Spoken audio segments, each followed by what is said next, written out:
Hello, this is Mr. Schauf, one of the 4 Sparta High School technology education instructors, giving you a tour of the engineering, machining, manufacturing, and construction areas at Sparta High School, 711-709.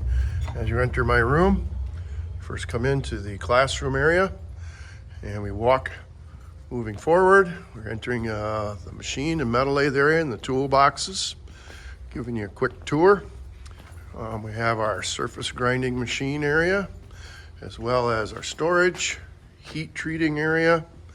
I'm going to walk across. We're going to start going across the mills, entering the CNC machining area that we have, as well as coming up on the 3D printing and prototyping area that we have, and have our measurement and inspection area, and of course our Haas CNC mill, our Haas CNC lathe.